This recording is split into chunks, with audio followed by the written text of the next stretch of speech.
学习一下水彩花瓣在指甲上的一个控理以及它的操作技巧啊。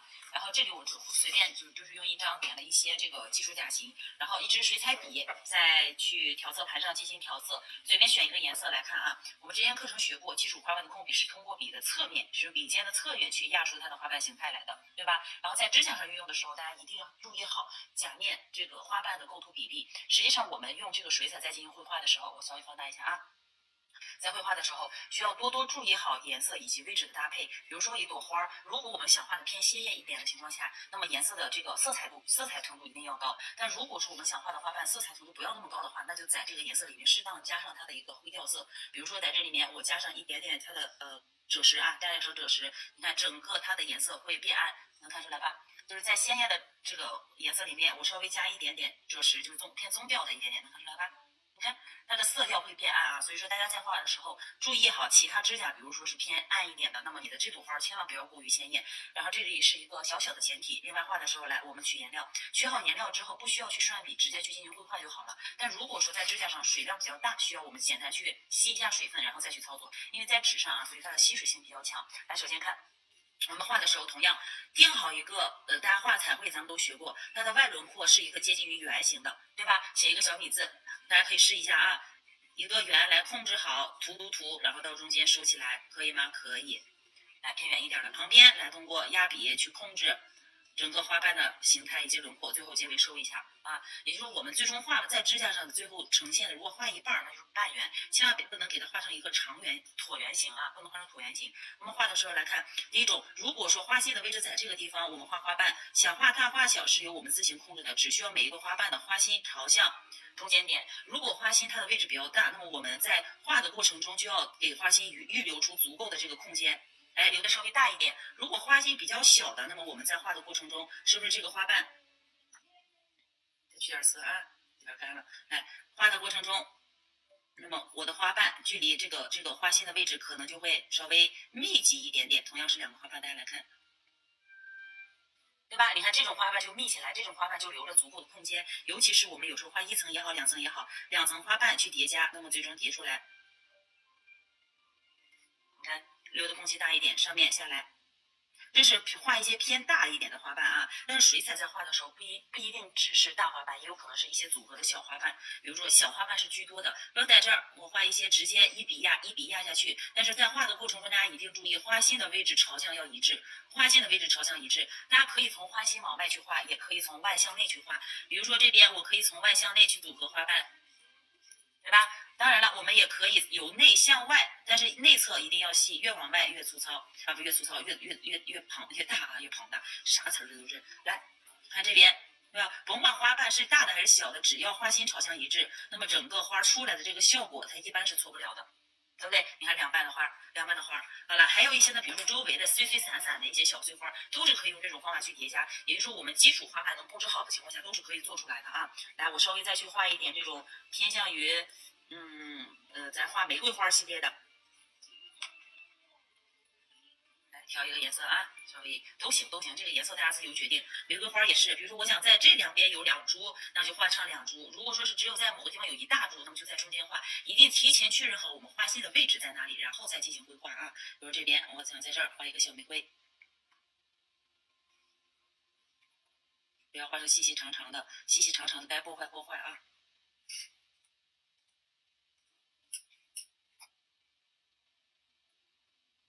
好，上面一朵，对吧？这笔画好了，然后下面这里来再来一朵。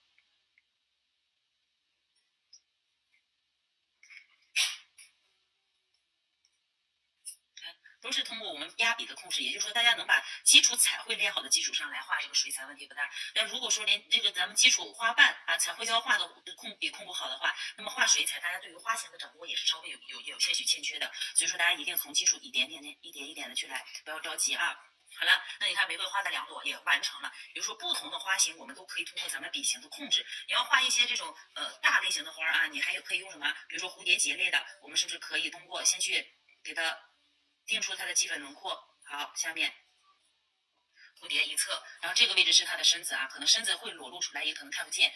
然后它的小触角，就是基本的蝴蝶。然后中间，哎，我们也可以用拉线笔笔尖去控制。那这是在纸上画，大家觉得说比较简单，但是真正上手去画的话，难度又会有点大，对吧？那上手它不像在这上面这么简单，怎么办？没关系，咱上手去试一下啊，上手试一下。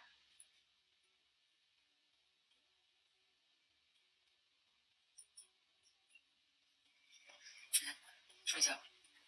对吧？一个蝴蝶，这些都是咱们自行控制的啊。我们上指甲试一下，我拿一个小小的甲片来给大家演示，就是在这上面，我们通过画不同的花，玫瑰花大家学过了，是不是基础的玫瑰花的画法？也就是说，我们要画玫瑰的话，是不是可以先在底部薄涂？细色了啊，现在就不要有这么多颜色。比如说我在这个位置画玫瑰花，我随便点一个色块，这个位置有一朵玫瑰花，我也随便去点一个色块，然后等干透，自然纹路呈现之后等干透就好。你看这个花只要有深色，这个水渍干透之后，它出现那种纹理是非常好看的。所以说做晕染大家也不需要有过多的顾虑啊。这是这个，等它干透之后。干透之后，我们用笔尖去取色。注意，因为指甲比较小，所以我们画的时候不会铺的特别大，除非大面积去平涂颜色，对不对？所以我们画这个花的时候，我会可能稍微少一点点，颜色取浓度高一点，但是不能水量太多。你看这是没有干啊，没有干的情况。但是为什么说有的时候显色显不出来？除非水量多，点到这儿它会干掉之后会加深颜色。那同样一个颜色，我想要加深一下，我们就需要怎么样？再去同样把这个扒拉出来一点点之后，我们再去取一点我们的色料，就是让整个颜色的浓度高一点，浓度高一点。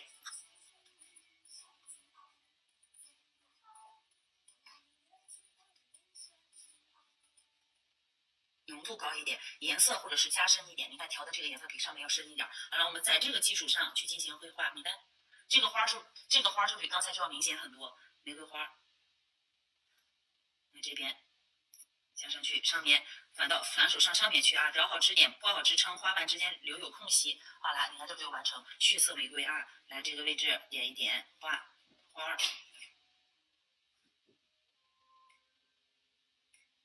画好之后，我们也可以用一些咱们的一些这个水彩的手法，比如说干涂，比如说做这个那个过渡色啊，涮一下笔，把笔弄干净，不要太干，也不要太湿，可以把边缘某些边缘，我觉得这里太湿了，那我就可以把这个周围适当的向周围去扩散。把这个周围扩散一下，水彩嘛，它出来的感觉肯定不是像这个咱平常画花似的那么干净啊，一定是斑斑驳驳的效果才漂亮。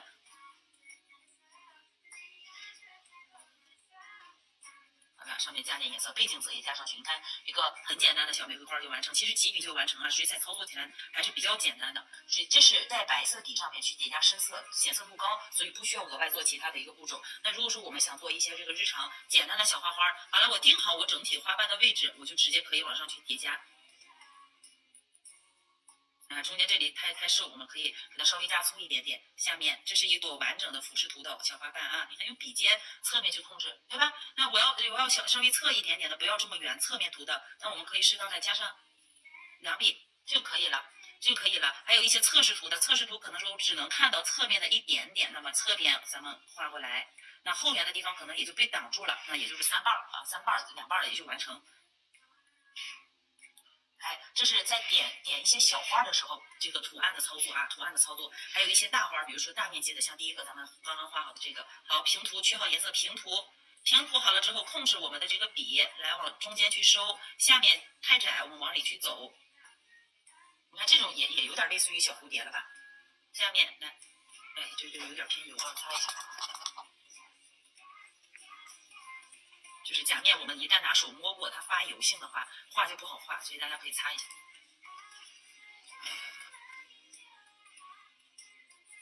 干了啊，再沾点水。来，先画到，哎，和掉下来，到这儿吧。来，大面积的花，我就画在这个右下角的区域了啊。来，整个笔平铺下去，你看这样呢，说明水量是有点大的，而且出来的颜色看起来好像是偏实，但是最终效果的话，它肯定是会发透的。然后我们再画花，想让哪里有颜色，我们比如说这个花瓣，我想这个位置颜色深，我们可以适当的把这个水珠比较多的颜色往那边去铺，后面呢咱给它自然过渡开。一会儿等它干透之后，后面的颜色一定是比这个地方颜色重的，也就是说水量同样一个颜色，水量多的在干透之后，它整体的颜色一定是要比另外一个地方颜色要浅，颜色要深啊，颜色要深。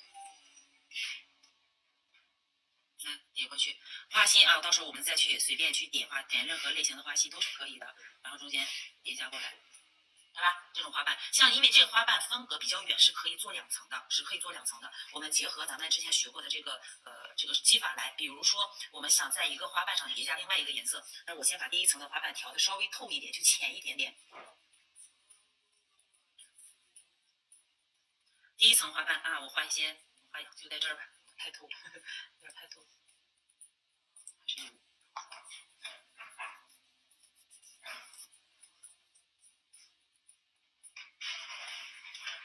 看，用薄薄的一层颜色去把这个位置的花瓣咱加上去，花心的位置加深。来，第1层完成，好了，接下来第2层，不是第2层，第2瓣，第3瓣，看到没有？都是花心位置往中间聚拢。看第1层是不是薄薄的？你看简简单单的一个那种雾状效果，这种就是经常会用到咱们在晕染之后的一个款式叠加啊。这1层之后，如果我们想要叠加的话，我们是需要涂1层什么磨砂封层，用1层磨砂封层隔离的。上1层亮面之后，一定要等干之后再上啊，不要有水的时候上胶。然后这1层磨砂封层上去会发现，哎，第1层的那个花好像在透色胶的显色下，它更加明显了，对不对？更加明显了。我们先照灯。实际上在这里面运用还是比较多的，基本上现在市面上的花并没有很复杂的，就是但凡想画那个郁金香也好，画什么也好，把1层的花瓣，大家可以到时候单独学款式类的啊，就是只需要把1层花瓣，哎，它的基本轮廓我们定好，别出现太大的偏差，然后最后把这个花瓣收起来。你要说它玫瑰花也行，你要说它是偏郁金香类的也行，给它加上去，对吧？就基本上这种，好了，浅涂一下。你说2层，第1层是不是比较浅的？第2层来咱加深一下。第2层叠加的时候，我会叠加在哪儿？叠加在2瓣的中间，也就是说放到第2层、第1层花瓣的中间部分做2层。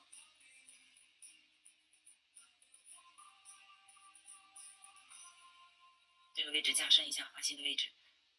好，你看2层就出现了。这个边缘有点太圆了啊，有的时候我不喜欢这种，所以我会把笔吸一下水分，然后边缘稍微给它做乱一点点。但你看干透之后，我之前说过啊，干透之后你再去过渡边缘就不好过渡了。所以说大家一定记得，在这个干透之前，直接把笔拴一下去操作就可以了。好了，这一层做好之后，我们待会儿直接上底胶上封层，也就是说所有的磨砂封层画的花也好，做的什么也好，如果说是甭管你要磨砂面的还是要什么面的，一定是在这个花之后，或者说整甲这种款式之后，一定是在水彩之后用底胶隔离，因为水彩它是没有粘性的，整甲全是水分的话，你想想在一个很光滑的面上涂1层胶，它能结实吗？就容易分层起翘，所以说水彩之后一定先用底胶隔离。看2层花瓣就叠加出来了，很多款式都是这么去操作的啊，都是这么操作的。所以说基础花瓣的一个画法在指甲上功法，咱们去实操一下。还有一些我们之前学过的，这叫什么？还有一些干接，还有湿接、柔边，都可以用在我们的花朵里面，用到花朵里面。咱拿一个干接的花瓣来说啊。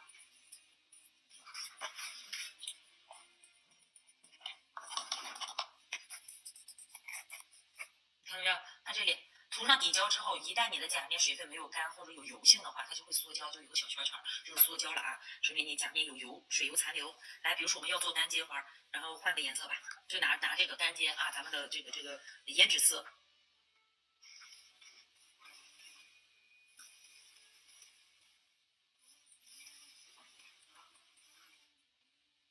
好，来，我们先去画出第1个花瓣来。水多了啊，水多了就再擦一下。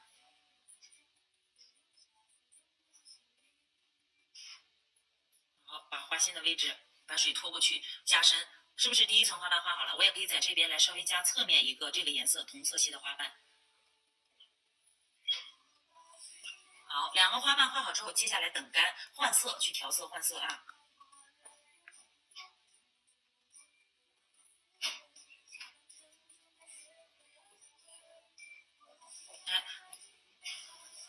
因为这个边缘已经干透了。如果里面有水的话，我们直接这么去点，很容易把这个颜色什么做一个混色效果，就是做湿阶或者是混色效果啊。但我们想要它这个颜色是边缘分散开的，每一条颜色的纹路是清晰的，那么我们就可以怎么样做干结？就你现在两个花瓣，我就算靠在一起，我也不怕，因为它已经干透了，所以说不会有过多的这个颜色影响。你看，哪怕我叠上去，那一层的花瓣是不是也是裸露在那条线也是很干净的，是能看得见的，对不对？你看这个混色做完就是这种效果了啊，就这种效果。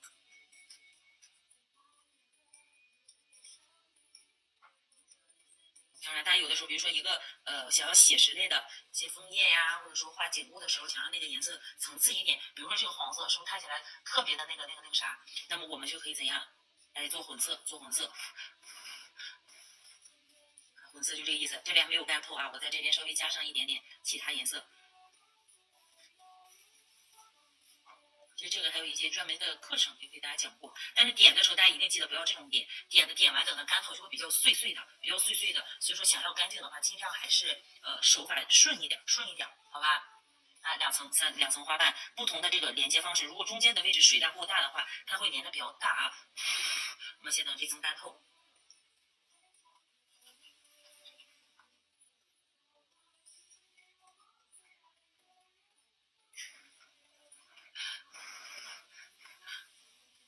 做一个干结，花瓣与花瓣之间只要干透就可以叠加第二层或者第三层。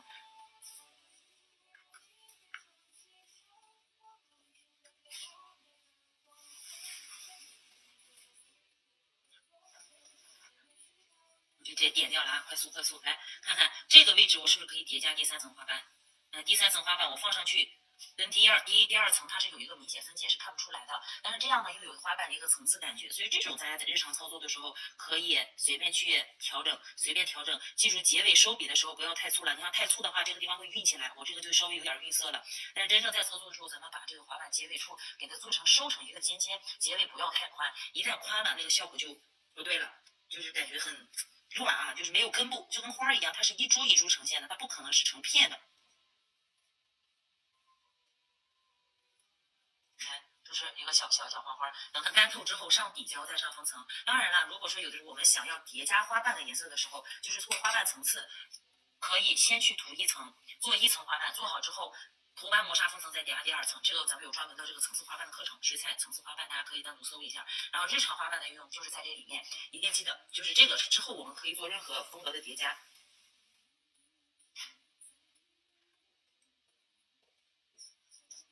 注意色系统一啊，比如说那个花比较暗的时候，那么我们选用的这个叶子的颜色，你就不能说这么鲜艳。你看，当你花这么那个啥的时候，弄个叶子突然上去，看起来是不是可别扭了？那同样，我要是换一个色系，我换一个稍微暗一点的啊，偏向于这个橄榄绿一些。然后如果说绿色还是很鲜艳的话，干啥？加点棕，调进去，然后同样来画这个叶子。你看这个感觉，两个是不是就不一样？所以说大家日常画花一定注意色系的统一啊，色系的统一。加上一个小叶子，这个不好看啊！不要这么去两个平行的去加，把两个叶子也收成一种，就是叶子画的时候，